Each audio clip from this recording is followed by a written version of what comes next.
अरे काहे मुंह करके बैठल बारे बुझाता जे मुंह पर कुत्ता मुतले बा।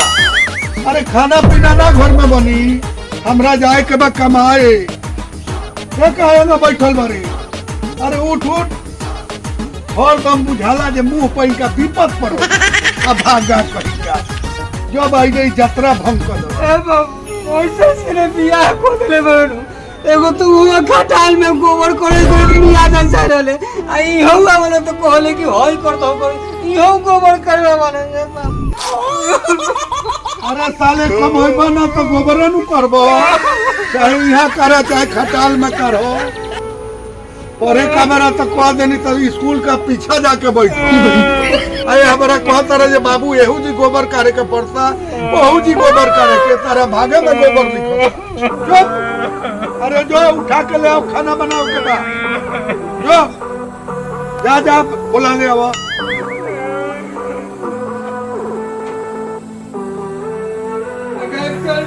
बाबू के जाना ही बाटा को तू और के बड़े बड़े बाबू वाले के बड़े चलो बड़ा भाई खाना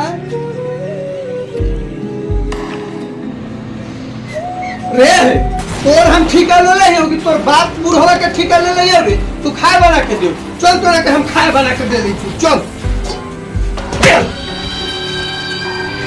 चल तोरा घर घर के हम ठिका ले ले चल।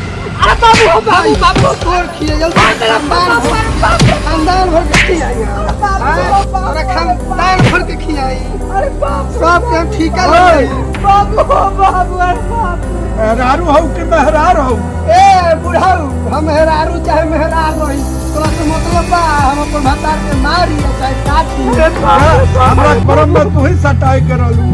हां नो बाबू बड़का ये निमन बारी रहुआ उठ उठ अरे बाबू मार के कर अरे बाप मारे ना हम तो पांच बच्चा फाड़ नहीं है बुढ़ावा हम एकरा के मारी चाहे कुछो करी तू कौन बारे बुढ़वा बीच में बोले वाला हम बा हम कोनो नहीं की बेटा हमारा कहत अरु जे ते काहे बोलता रे बुझाता जे नहीं हर से ले आई बा हम नैहर से लिया चाहे कहूं से तू बीच में कौन बोले लगा बुढ़वा था चुप ओए ए बुढ़ा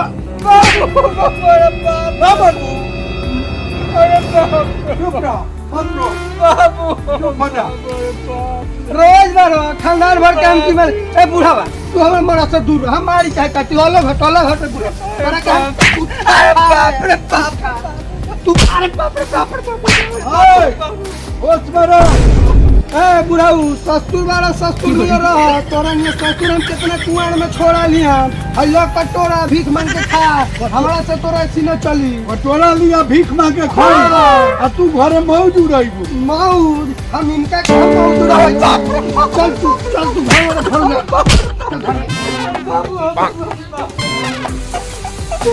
का भगवान ऐसा जमाना आ गई हमरे सब कमाइल हमरे सब अर्जल आ हम भीख मांग के खाई आ पतो हमारे ससुर के आ मरद के जा ऐसा जमाना आ गई हे भगवान ये बुढ़ारी में रहुआ का देखाओ लगता जे हम थोड़े जन्मौले बनी उ नैहर से लेके आई हर बहन से खर खाए आ बकरी अचार क्या भक्तिया।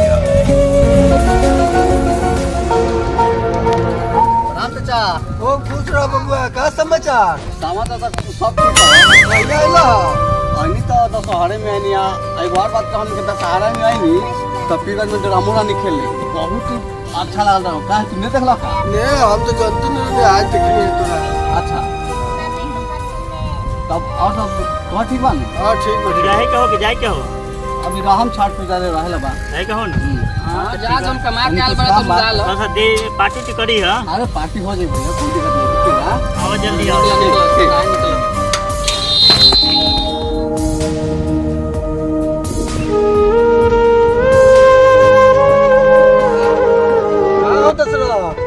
समाचार हो अरे का पूछले बारा भाई ऐसा नया युग आ गई जे बेटा पतो बात नहीं का समानत है बुढ़ारी में पतो कहतिया जे भीख मांग के का पटोरा लेके ऐसे तो घूमत बड़ा तो का करी पटोरा लेके ना घूमी तो कहल जाए तरह के बच्चों के पढ़ाव अच्छा मेहरारू ओकर पतो खो जाता तोरा तो दहेज चाहिए और दहेज लेके कहले बड़ा तो भोग का पूछले बारो पैसा का लालच में हाँ पड़ तो गई दहेज ले ले बड़ा देखा इहो बेटी बाटे हमर पढ़ल दिल्ली में देखला हम पैसा ना ले ले दहेज में हमनी के पैसा ना ले रहे लेकिन हम पतो उठले बने अच्छा दिल्ली में पढ़ ले किना बेटा बता दो दादा को कहाँ पढ़ती है न्यू अशोक नगर में देखा कितना तेज भैया अब वे तोहर पतो पैसा न ले रहा दहेज में तोरा दहेज चाहिए अपना ला कुछ बचौले बड़ा कि सब गवा देला सब दे देले बानी हां तो दे देले भाई तुम कटोरा लेके घूम दे देले बड़ा तो घंटी बजाबो आगे निकल जा जा तो कड़म में ये बा लिखल जा ना आ गई हे भगवान तू का ही दिखावा तारो ये बुढ़ारी में हमरा लाश के गजने होता आओ बैठ ए बाबू हमारे ये सोना हमारे भाई तोरा के मान करिला हम दिल से लेकिन तू बुढ़ा बात के लेकर रहई बा यही से हमरा तनी दिक्कत लागल बारे मारले अच्छा ने मारो ए मजनुआ हमारे ये सोना मत रो आज के बाद तोरा के नहीं मारो वही ने मारो तोरा चुप ए सुना ने एगो बात मन बा कौन हम तो कहम कि तुम बुढ़वा बाप के छोड़ दो एगो जंगल में हमन के दुनो गोरा रहम तो कितना खुशहाल रहम तो एगो बूढ़ लाट के बारे बीच में लेके चल अबै यही सोहरा खीस बढ़ जाई बा बुढ़वा के छोड़ दो ओकर बेटा कमाई थी कि नहीं कमाई थी बा मैं जाता दिल्ली कमाता तू बीच में बुढ़वा के काला लिया सोना में कहियो न मार नहीं बा क्या कहन हम तो यही कहम कि तू को बाबू से कहियो न कि नैहर के भूत धर लेले हो कि जा अब बुढ़ऊ से कही हो कि सुबह सुबह कह दिल कि हम मेहरारू के भूत धर ले जाने तरह तोरा के दिल में बसा के रखिला बस ये तो हम चाहते रहली अरे हमारे बाबू का अपने दो करे छोड़ देबो चल तो जा बाबू से कह कि नैहर के भूत धर ले हमरा के हम टन बाबा भी ले चल के चल टन में भी देखा चल राजा में जा चल रे बुढ़ावा ओम देख हम नैहर के तिरिया चरित्र ओ अब हम तोरा दोनों बाप बेटा के खा लगबै छियो अब देख हम नहीं हट हम नहीं हट हम नहीं हट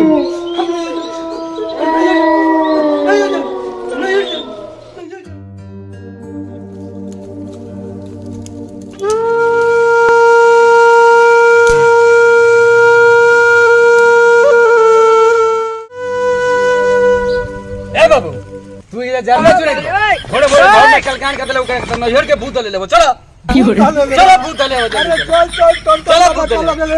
अरे चल देखाई से चलो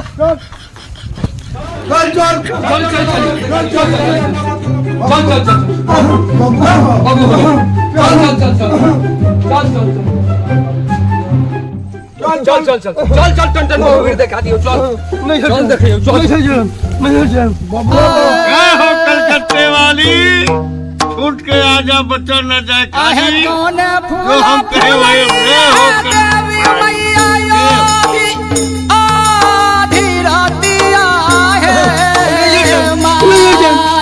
और सब के छोड़ी है देखी हेकरा कादनी हो गइल बा ई कहत कि हम नैहर जाए ई कौन अगर नैहर के भूत ले तन के देखी आई तो रोक अरे का दुख बा का तकलीफ बा ये टंडन लगा अरे ये हमार पतो ही हो हां आ उ हमार बेटा हो अच्छा एकरा इतना दुख बा एकदम अस्थिर नहीं खे रहत एकरा के पीट के खराब कर देतिया तो देखी तो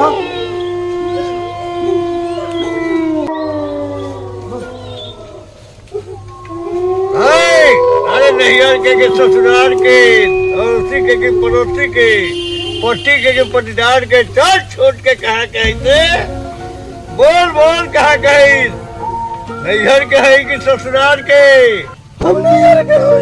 नैहर की ओहो पता लाग गई कि नैहर के खेलल हियो अच्छा घबरो मत सब ठीक हो जाए एकदम शांति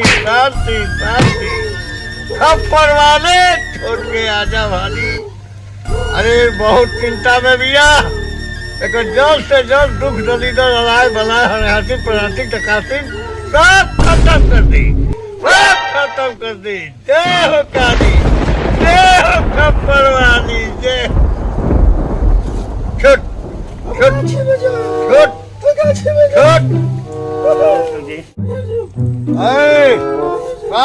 शांत हो।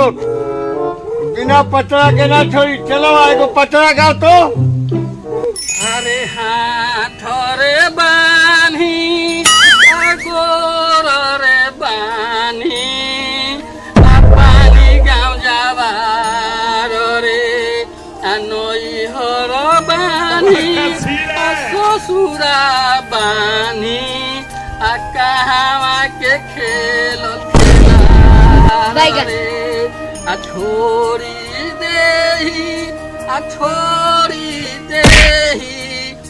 खोचावा के डोइनिया रे।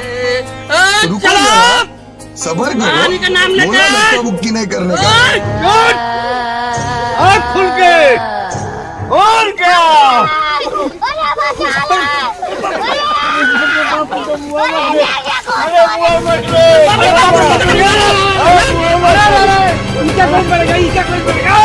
अरे बाबा का मुंह देखा के, अरे बाप रे बाप रे बाप। हमरा बॉस के नहीं थे बाबू। दोस्तों के आवा या खियाओ काम को जाई तो को जाई ना तो कोनो डॉक्टर बोला के दिखाओ तो दे केरा ली लो आजा के टंटन बाबा से बिहान मिलो। टेक्नोलॉजी नहीं खा जा। नो खा जा। भाई खा ले कहे खाइबू। अरे खाइबू तब नु ठीक होई बाबू हां खिया दो। चलाओ बाबू हम खिया देते। आगे है इधर खो।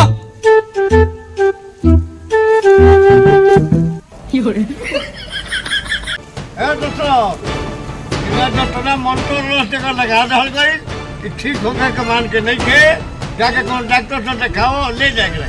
बबुआ हां बाबू ले चलो घरे। चली चलो डॉक्टर साहब के बुलाओ ले। चल चल डॉक्टर साहब के बुला के चल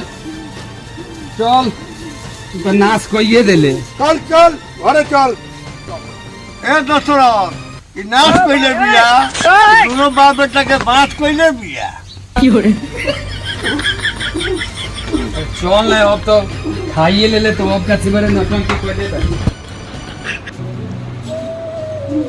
ओए उम्र से बड़े बुझाई पड़ेगी ए। अरे अब छोड़ ने जो कलू से तो अच्छे कर अब हम से तो एकरा बात चले। अभी तो शुरू भइल हो, अभी अंत ने देख जब डर में ठल नहीं तो बढ़िया से ठलो। अभी बुढ़वा के हम दिल्ली पे ठा के दम ले।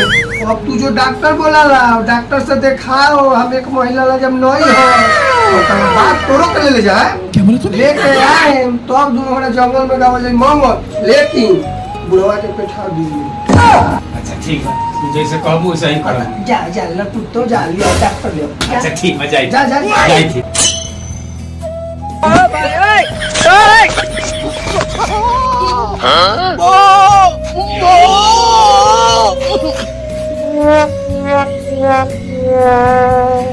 हो बोलू बड़ा गाय भैंस से बकरिया पोसी के डॉक्टर। चलो जल्दी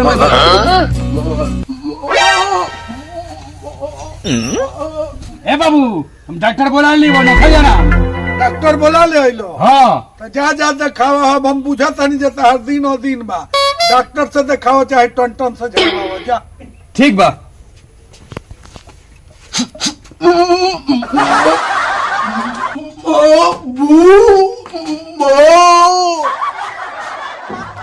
भाईजी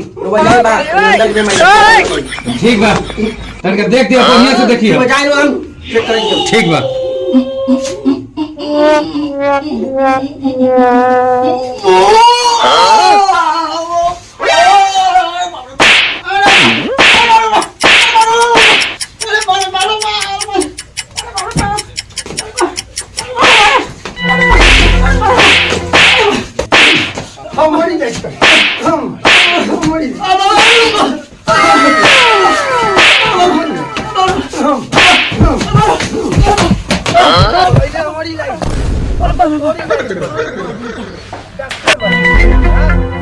अरे बाप रे बाप सबके वर्दी आ सकीला हम, लेकिन एकरा ऐसा औरत के ने वर्दी आ सकीला।